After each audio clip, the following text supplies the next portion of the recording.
Hello student, welcome to study of commerce. चलिए आज हम इस वीडियो में डिस्कस करने वाले हैं porters 5 forces of competitive position. ठीक है, इसके पहले वाले वीडियो में हमने डिस्कस किया था कि बिजनेस एनवायरनमेंट क्या होता है, बिजनेस एनवायरनमेंट की क्या कैरेक्टरिस्टिक्स होती हैं, क्या उसके इम्पोर्टेंस होते हैं, हम क्यों बिजनेस एनवायरनमेंट को पढ़ते हैं। ठीक है, और हमारे एक्सटर्नल और इंटरनल एनवायरनमेंट क्या होते हैं, मैक्रो इन्वायरमेंट क्या होता है, माइक्रो इन्वायरमेंट क्या होता है। ठीक है, तो इसका पहला वाला पार्ट आप देख लीजिएगा, इसके बाद आप सेकंड पार्ट देखने आइएगा तो आपका कॉन्सेप्ट अच्छे से क्लियर होगा। ठीक है, तो आज इस वीडियो में हम पहले porters 5 forces of competitive position का टॉपिक समझेंगे, उसके बाद हम जो है कुछ एमसीक्यूज पढ़ेंगे। ठीक है, कुछ एमसीक्यूज सॉल्व करेंगे जो कि हम लोग प्रीवियस वीडियो में पढ़ चुके हैं बिजनेस एनवायरनमेंट के बारे में, तो उससे जुड़े हुए कुछ एमसीक्यूज मैं आज आप लोगों के लिए लेके आई हूँ।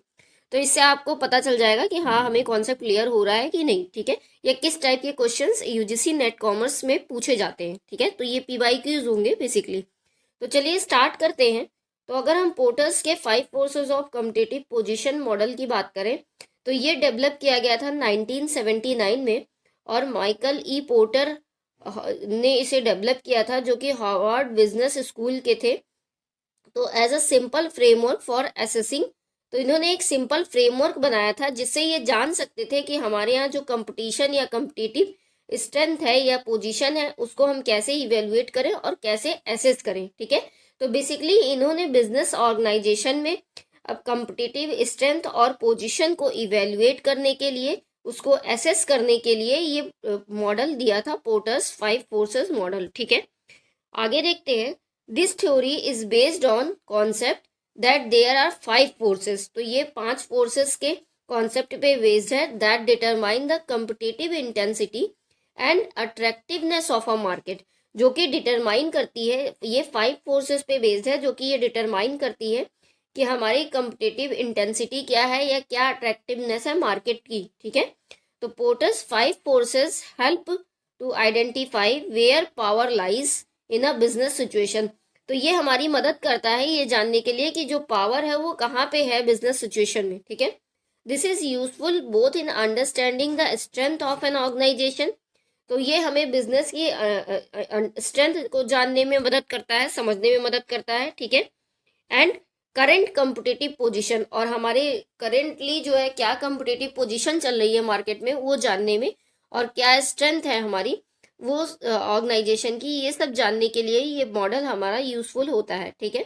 Strategic analyst often use Porter's 5 forces to understand whether new product और सर्विसेज आर पोटेंशियली प्रॉफिटेबल, तो ये इसका यूज जो है स्ट्रेटेजिक एनालिस्ट भी करते हैं पोर्टर्स के 5 फोर्सेस मॉडल का, ये समझने के लिए कि ये जो नया प्रोडक्ट या नई सर्विसेज है ये कहाँ पे पोटेंशियली प्रॉफिटेबल होगा। ठीक है, by understanding where power lies, तो हमें ये समझ लिया हमने कि पावर कहाँ पे रहता है। The theory can also be use to identify areas of strength, तो ये हमें स्ट्रेंथ के एरियाज के बारे में भी बताता है, हमारी वीकनेस को भी इम्प्रूव करता है, और मिस्टेक्स के चांसेस कम होते हैं इसमें। ठीक है, अवॉइड मिस्टेक्स। ठीक है, चलिए फिगर के मदद से भी समझते हैं। तो देखिए राइवली एमंग एग्जिस्टिंग कम्पिटिटर्स में हमारे कौन कौन से थ्रेट हैं, तो threat of a new inference, bargaining power of supplier क्या है, बार्गेनिंग पावर बायर्स की क्या है। ठीक है, और threat of a substitute product और सर्विसेज की बात है। ठीक है, चलिए आगे देखते हैं। अब हम बात करते हैं इनके 5 फोर्सेस मॉडल में, जो इन्होंने 5 फोर्सेस की बात की है उसकी बात करते हैं। तो पहला है सप्लायर पावर। ठीक है, तो इसमें सप्लायर के पावर की बात हुई है। An assessment of how easy it is for supplier, मैं थोड़ा लार्ज कर देती हूँ, an assessment of how easy it is for suppliers to drive up prices, तो ये असेस करते हैं कि सप्लायर के लिए कितना आसान होता है प्राइस लगाना किसी प्रोडक्ट पे। ठीक है, this is driven by the number of suppliers of each essential input, uniqueness of their product और service, relative size and strength of the supplier, and the cost of switching from one supplier to another. ठीक है, तो हम जैसे ही goods को एक supplier से दूसरे सप्लायर को स्विच कर रहे हैं, ट्रांसफर कर रहे हैं, तो उस केस में क्या हम प्रोडक्ट की प्राइस रख रहे हैं। ठीक है, ये सारी चीजें आ जाती हैं सप्लायर पावर में। नेक्स्ट है हमारा बायर पावर, अब जो परचेज कर रहा है, जो कस्टमर है जो बाय कर रहा है उसके पावर की बात हो रही है। An assessment of how easy it is for buyers to drive prices down. This is driven by the number of buyers in the market. क्योंकि हमें पता है कि बहुत सारे buyers हैं मार्केट में, तो हर इंडिविजुअल बायर हमारी ऑर्गेनाइजेशन के लिए इम्पोर्टेंट होते हैं, ठीक है. And cost to the buyer of switching from one supplier to another. If a business has just a few powerful buyers they are often able to dictate terms. तो अगर हमारे पास कुछ पावरफुल बायर्स होंगे, customers होंगे, तो हमारा business भी powerful होगा, ठीक है. नेक्स्ट है हमारी कम्पिटिटिव राइवलरी, कि हम जो है अपनी कम्पिटिटिव सिचुएशंस को देखेंगे. उसके बाद है थ्रेट ऑफ सब्सटीट्यूशन. हमारे सब्सटीट्यूशन के क्या थ्रेट्स हैं. थ्रेट ऑफ न्यू एंट्री, अगर कोई नई एंट्री हो रही है तो उसके क्या थ्रेट है. तो बेसिकली ये 5 फोर्सेस दिए हैं पोर्टर्स ने अपने मॉडल में, ठीक है. तो 5 फोर्सेस में सप्लायर पावर है, बायर पावर है, कम्पिटिटिव है, उसके बाद थ्रेट ऑफ सब्सटीट्यूशन है, थ्रेट ऑफ न्यू एंट्री है, ठीक है. अब चलिए इन्होंने बताया है कि क्या चीज़ें हमें अवॉइड करनी है और क्या चीज़ें नहीं अवॉइड करनी है, ठीक है. तो ये कुछ एक्शंस है जो हमें लेने हैं और ये कुछ एक्शंस है जो हमें अवॉइड करने हैं. तो पहला है use this model where there at least 3 competitors in the market. तो इस मॉडल का यूज वहीं पे करना है जहाँ पे एटलीस्ट 3 कम्पिटिटर्स हो मार्केट में कम्पीट करने के लिए, ठीक है. Avoid using the model for an individual firm. तो किसी अकेली फर्म के लिए इसको यूज नहीं करना चाहिए. It is design for use on an industry basis. तो इसको एक सिंगल फर्म के लिए नहीं बनाया गया है, इसको इंडस्ट्री बेसिस पे बनाया गया है, ठीक है. नेक्स्ट है हमारा consider the impact that government has or may have on the industry. तो ये इम्पैक्ट हमें जानना है गवर्नमेंट का कि क्या इम्पैक्ट हो रहा है उसका इंडस्ट्री पे, ठीक है. Consider the industries life cycle stage. हमें इंडस्ट्री की लाइफ साइकिल स्टेज को भी कंसीडर करना है. Consider the dynamic changing characteristics of the industry. Industry में कौन से डायनेमिक चेंजेस हो रहे हैं उसको भी हमें कंसीडर करना है, ठीक है. तो ये कुछ एक्शंस हैं जो हमें लेने हैं और कुछ हैं जो अवॉइड करने हैं. चलिए आगे चलते हैं. अब फाइनली हम अपने एमसीक्यूज पे पहुंचे हैं. तो प्रीवियस ईयर्स में जितने भी एमसीक्यूज आए हैं बिजनेस इन्वायरमेंट के इंट्रोडक्शन से, हम उसको डिस्कस करने चल रहे हैं. तो पहला क्वेश्चन है the environment of a business consist of all those external things to which it is exposed and by which it may be influenced directly or indirectly. तो ये जो इन्वायरमेंटल बिजनेस की डिफिनीशन है ये किसने दिया है, जिसमें उन्होंने कहा है कि इन्वायरमेंट बिजनेस जो है वो सभी एक्सटर्नल थिंग्स पे कंसिस्ट करता है, ठीक है. डायरेक्टली और इनडायरेक्टली जो भी चीज़ें इसको इम्पोज करती हैं. तो ये अगर हम ऑप्शन देखें तो हमारा आंसर सी सही हो जाएगा, क्योंकि इसको आर एंड एस ने ही दिया है, ठीक है. तो यहाँ पे हमारा करेक्ट आंसर सी हो जाएगा.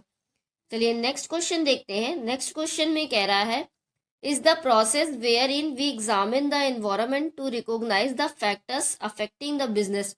तो ये एक ऐसा प्रोसेस है जिसमें हम अपने एनवायरमेंट को एग्जामिन करते हैं और फैक्टर्स जो अफेक्ट करने वाले हैं उनको रिकॉग्नाइज करते हैं, ठीक है. तो स्कैनिंग एक ऐसा प्रोसेस है जिससे हम अपने इन्वायरमेंट को एग्जामिन भी करते हैं और जो फैक्टर्स अफेक्ट करने वाले हैं उनको रिकॉग्नाइज भी करते हैं. तो यहाँ पे हमारा आंसर ए हो जाएगा. Scanning is the process wherein we examine the environment to recognise the factors affecting the business, ठीक है. चलिए नेक्स्ट क्वेश्चन देखते हैं. थर्ड क्वेश्चन में कह रहा है organisations can adopt to environmental fluctuations by. तो जो इन्वायरमेंटल फ्लक्चुएशंस होती हैं, जो चेंजेस होते हैं, उसको ऑर्गेनाइजेशंस कैसे अडॉप्ट करती हैं. तो उनका डाइवर्सिफिकेशन करके ऑर्गेनाइजेशंस इन्वायरमेंटल फ्लक्चुएशंस को अडॉप्ट करती हैं, ठीक है. तो क्वेश्चन नंबर 3 का आंसर सी हो जाएगा. Organisations can adopt to environmental fluctuations by diversifying, ठीक है. चलिए क्वेश्चन नंबर 4 देखते हैं. क्वेश्चन नंबर 4 में कह रहा है which of the following is not a characteristics of a business environment. तो हमने बिजनेस इन्वायरमेंट की कैरेक्टरिस्टिक्स पढ़ी थी प्रीवियस वीडियो में. तो इसमें से पूछा है कि कौन सी कैरेक्टरिस्टिक्स नहीं है. तो हमने पढ़ा था कि हमारा जो बिजनेस इन्वायरमेंट होता है वो कॉम्प्लेक्स होता है, वो डायनेमिक होता है, वो इंटर रिलेटेड होता है एक दूसरे फैक्टर्स से, ठीक है. और वो अनसर्टेन होता है. तो सर्टेन नहीं होता. हमारा जो बिजनेस इन्वायरमेंट है वो अनसर्टेन होता है, ठीक है. क्योंकि मार्केट फ्लक्चुएशंस होती हैं, कई तरह की फ्लक्चुएशंस होती हैं इन्वायरमेंट में. तो इसलिए क्वेश्चन नंबर 4 का सी हो जाएगा. यहाँ पे सर्टेन दिया है जबकि अनसर्टेन होना चाहिए था. तो सर्टेन है, इसलिए ये बिजनेस इन्वायरमेंट की कैरेक्टरिस्टिक्स नहीं है. ठीक है। चलिए क्वेश्चन नंबर 5 देखते हैं। क्वेश्चन नंबर 5 कह रहा है which of the following is an important form of business environment analysis. तो इसमें से कौन सा एक इम्पॉर्टेंट फॉर्म है बिजनेस इन्वायरमेंट को एनालाइज करने का, ठीक है। तो इसमें पहला ऑप्शन जो दिया है SWOT एनालिसिस, यही एक ऐसा इंपॉर्टेंट फॉर्म है बिजनेस इन्वायरमेंट को एनालिसिस करने का, ठीक है। शॉर्ट जिसका फुल फॉर्म होता है स्ट्रेंथ, वीकनेस, अपॉर्चुनिटी, थ्रेट्स, ठीक है। तो ए ऑप्शन सही हो जाएगा। चलिए आगे देखते हैं क्वेश्चन नंबर 6 में कह रहा है which of the following is not a component of a environment. तो इसमें से कौन सा इन्वायरमेंट का कंपोनेंट नहीं है। तो ये पीजीटी कॉमर्स के पेपर में आया भी था ये क्वेश्चन। तो पहला ऑप्शन है इकोनॉमिकल फैक्टर, दूसरा है पॉलिटिकल फैक्टर, तीसरा है ज्योग्राफिकल फैक्टर, चौथा है नन ऑफ द अबव। तो अगर हम बात करें तो इकोनॉमिकल फैक्टर भी इन्वायरमेंट का कंपोनेंट है, पॉलिटिकल फैक्टर भी है, लेकिन ज्योग्राफिकल फैक्टर जो है ये कोई कंपोनेंट नहीं है इन्वायरमेंट का, ठीक है। हमने प्रीवियस वीडियो में पढ़ा है। तो इसलिए क्वेश्चन नंबर 6 का बी आंसर सही हो जाएगा। चलिए क्वेश्चन नंबर 7 पे चलते हैं। क्वेश्चन नंबर 7 में कह रहा है what is the meaning of business environment. तो बिजनेस इन्वायरमेंट का क्या मतलब होता है। पहला है it is the sum total of all individuals, ये हम पूरी तरीके से सही नहीं बोल सकते। बी है it is the sum total of all individuals and institutions, ये भी हम नहीं पूरी तरीके से सही बोल सकते। सी है it is the sum total of all individuals, institutions and external forces. ये बात सही लग रही है कि हमारा जो बिजनेस इन्वायरमेंट है वो सभी इंडिविजुअल्स, इंस्टीट्यूशंस और एक्सटर्नल फोर्सेस का सम टोटल होता है, ठीक है। तो हमारा सी ऑप्शन सही हो जाएगा। डी भी पढ़ लेते हैं। डी में कह रहा है it is the sum total of public and private forces. नहीं, यहाँ पब्लिक और प्राइवेट फोर्सेस की बात ही नहीं होती है, क्योंकि हमने पढ़ा है कि जो हमारा बिजनेस इन्वायरमेंट होता है वो हमारे बिजनेस में जो भी फैक्टर्स हैं जो कहीं ना कहीं हमारे बिजनेस को अफेक्ट कर रहे हैं वही क्या कहलाता है, बिजनेस इन्वायरमेंट कहलाता है, ठीक है। तो इसलिए सी वाला ऑप्शन सही हो जाएगा। चलिए 8th क्वेश्चन देखते हैं। 8th क्वेश्चन में कह रहा है when considering the role of a perception in scanning the business environment and individual। तो अगर हम रोल ऑफ परसेप्शन की बात करें कि हम जो है रोल ऑफ परसेप्शन अगर स्कैन करना चाह रहे हैं बिजनेस इन्वायरमेंट के इंडिविजुअल में, तो उसमें क्या क्या चीजें आएंगी। तो पहला ऑप्शन है possess a limited threshold of awareness, उसकी अवेयरनेस हम देखेंगे। Has a short list of cues about the environment, उसके क्या इन्वायरमेंट के व्यूज हैं ये देखेंगे। उसके बाद has a narrow perceptual window of the environment. तो ये तीनों ऑप्शन सही लग रहा है। तो यहाँ पे हमारा ऑल ऑफ द अबव हो जाएगा कि हम सारी चीजों को चेक करेंगे, ठीक है। तो आई होप आपको समझ में आ गया होगा। चलिए अब अगला देखते हैं। अब हमारे जो क्वेश्चंस हैं वो इंटरनल इन्वायरमेंट से रिलेटेड हैं, ठीक है। तो ये क्वेश्चन हमारा यूजीसी नेट में आया भी है 2012 में, ठीक है। पहला क्वेश्चन कह रहा है असर्शन और रीजन का क्वेश्चन है। असर्शन में कह रहा है internal factors of business environment are controllable factors. तो ये मैंने बताया ही था आपको कि इंटरनल फैक्टर्स को बिजनेस इन्वायरमेंट कंट्रोल कर सकता है और एक्सटर्नल फैक्टर्स जो होते हैं वो अनकंट्रोलेबल होते हैं, उनको हम कंट्रोल नहीं कर सकते, ठीक है। दूसरा देखते हैं, ये इसका मतलब असर्शन तो सही है, ठीक है। रीजन क्या कह रहा है द कंपनी कैन अल्टर और modify such factors to suit the environment. तो ये बात बिल्कुल सही है कि हम अपने इंटरनल फैक्टर्स को अल्टर या मॉडिफाई कर सकते हैं अपने अकॉर्डिंग, ठीक है। तो रीजन भी हमारा बिल्कुल सही है। तो हम बोल सकते हैं कि यहाँ पे जो ये ऑप्शन है both A and R are correct, यही सही हो जाएगा। तो फर्स्ट का ए ऑप्शन सही हो जाएगा, ठीक है। चलिए नेक्स्ट क्वेश्चन देखते हैं। Question number 2। क्वेश्चन नंबर 2 में कह रहा है which one is not an element of internal environment. तो इसमें से कौन सा इंटरनल इन्वायरमेंट का एलिमेंट नहीं है। पहला ऑप्शन है मार्केटिंग कैपेबिलिटीज, दूसरा ऑप्शन है ऑपरेशनल कैपेबिलिटीज, तीसरा है मनी एंड कैपिटल मार्केट, चौथा है पर्सनल कैपेबिलिटीज, ठीक है। तो ऑपरेशनल कैपेबिलिटीज और पर्सनल कैपेबिलिटीज तो इंटरनल इन्वायरमेंट में ही आ जाएंगी। मार्केटिंग कैपेबिलिटीज की बात करें तो ये भी हमारी इंटरनल इन्वायरमेंट में ही आती है, लेकिन जब हम मनी एंड कैपिटल मार्केट की बात करते हैं तो ये हमारा इंटरनल इन्वायरमेंट का एलिमेंट नहीं है, ये एक्सटर्नल में आ जाता है। तो क्वेश्चन नंबर 2 का सी सही होगा। हम चेक भी कर लेते हैं जी, क्वेश्चन नंबर 2 का सी सही होगा, ठीक है। चलिए क्वेश्चन नंबर 3 देखते हैं। क्वेश्चन नंबर 3 में कह रहा है which one of the following is not an element of internal environment. अब इसमें भी यही पूछा है कि कौन सा इंटरनल इन्वायरमेंट का एलिमेंट नहीं है। पहला है मिशन एंड ऑब्जेक्टिव, ये इंटरनल इन्वायरमेंट में आता है। ह्यूमन रिसोर्सेज, ये भी इंटरनल इन्वायरमेंट में आती है। शेयर होल्डर्स वैल्यूज, ये भी आ जाते हैं इंटरनल इन्वायरमेंट में। लेकिन अगर हम कस्टमर्स की बात करें तो कस्टमर्स हमारे इंटरनल इन्वायरमेंट में नहीं आते, ये एक्सटर्नल फैक्टर्स में आते हैं और इनको हम कंट्रोल भी नहीं कर सकते। तो यहाँ पे थर्ड का ऑप्शन सी सही हो जाएगा। ठीक है, कस्टमर्स हमारे एक्सटर्नल में आ जाते हैं। देख लेते हैं, थर्ड का हमने सी लगाया है, बिल्कुल सही है। ठीक है, चलिए फोर्थ का देखते हैं।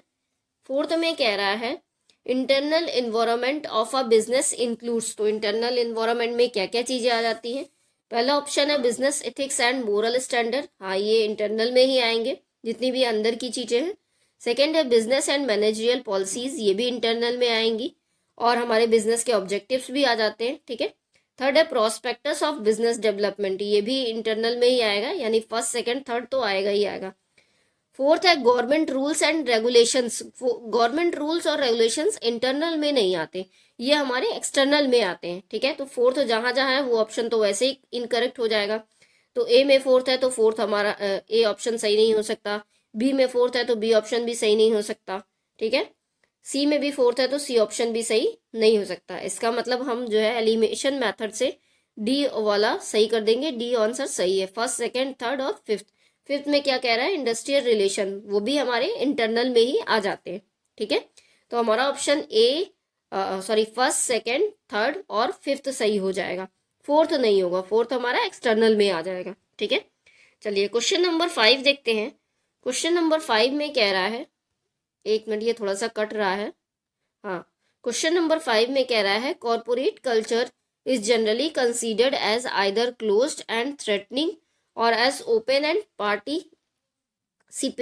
ठीक है, तो कॉर्पोरेट कल्चर की अगर हम बात करें तो वो जनरली कंसीडर्ड किया जाता है क्लोज्ड या थ्रेटनिंग या फिर ओपन या पार्टिसिपेटरी। रीजन कह रहा है corporate culture and style of functioning of top manager is important factor for determining the internal environment of a company. तो रीजन तो सही लग रहा है, असर्शन में थोड़ा डाउट लग रहा है, आंसर चेक कर लेते हैं। फिफ्थ का बी सही है, तो दोनों रीजन और असर्शन दोनों सही है, क्योंकि फर्स्ट में कह रहा है कॉर्पोरेट कल्चर हमारा जनरली कंसीडर करता है कि ये क्लोज एंड थ्रेटनिंग और एज ओपन एंड पार्टिसिपेटरी। ठीक है, वो ओपन और पार्टिसिपेटरी भी होता है और क्लोज और थ्रेट वाला भी होता है। ठीक है, तो पहला ऑप्शन भी सही है और दूसरा ऑप्शन भी सही है, यानी both A and R correct and R is the correct explanation of A, यही वाला ऑप्शन सही हो जाएगा। ठीक है, फिफ्थ का बी।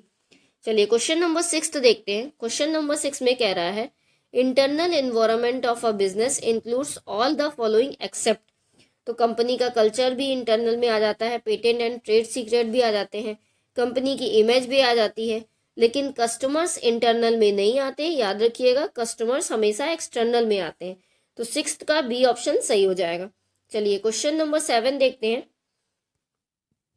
क्वेश्चन नंबर 7 में कह रहा है the vision and mission statement of a company are part of which component of the business environment. तो ये जो विजन और मिशन की बात कर रहे हैं, स्टेटमेंट ऑफ अ कंपनी, ये किस कंपोनेंट, बिजनेस कंपोनेंट का फॉर्म है। ठीक है, तो पहला है internal environment, micro environment, macro environment और रेगुलेटरी इन्वायरमेंट। तो अगर हम बिजनेस कंपनी के विजन या मिशन की बात करें तो वो हमारे ख्याल से इंटरनल इन्वायरमेंट में आ जाता है, तो 7th का सी सही हो जाएगा जी। तो कंपनी के विजन, मिशन, ऑब्जेक्टिव्स, ये सब इंटरनल इन्वायरमेंट में आ जाते हैं। ठीक है, तो सी ऑप्शन 7th का सही हो जाएगा। चलिए क्वेश्चन नंबर 8 से देखते हैं। Which of the following is not a characteristics of business environment.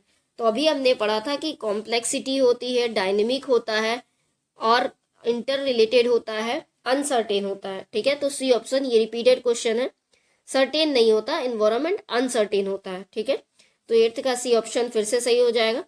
Next 9th में बात करें, ये भी हमारा रिपीटेड क्वेश्चन है, इन्वायरमेंट की एनालिसिस की बात कर रहा है, तो शॉर्ट एनालिसिस आ जाएगा। चलिए 10th क्वेश्चन देखते हैं। Which of the following factors does not affect the internal environment. अब इसमें से कौन सा फैक्टर इंटरनल इन्वायरमेंट को अफेक्ट नहीं करता। ठीक है, तो चलिए देखते हैं। पहला है स्ट्रेटेजी, दूसरा है स्ट्रक्चर, तीसरा है सप्लायर, चौथा है मार्केट कैपेबिलिटीज। तो स्ट्रेटेजी तो इंटरनल इन्वायरमेंट में ही आती है, स्ट्रक्चर भी आ जाता है, मार्केटिंग कैपेबिलिटीज भी आ जाती है। लेकिन सप्लायर्स की अगर हम बात करें तो सप्लायर्स हमारे इंटरनल इन्वायरमेंट में नहीं आते, क्योंकि हम इन्हें कंट्रोल भी नहीं कर सकते। तो क्वेश्चन नंबर 10 का सी ऑप्शन सही हो जाएगा। तो चलिए, इंटरनल इन्वायरमेंट के हमने 10 क्वेश्चंस आज देखे, बाकी के क्वेश्चंस हम नेक्स्ट वीडियो में देखेंगे, नहीं तो आपका वीडियो ज़्यादा लंबा हो जाएगा। वीडियो अगर पसंद आएगा तो लाइक कर दीजिएगा, चैनल को सब्सक्राइब कर दीजिएगा आगे की और वीडियोस देखने के लिए। और अगर आपको किसी भी क्वेश्चन में या टॉपिक में डाउट हो तो आप कमेंट करके पूछ सकते हैं। Thanks for watching.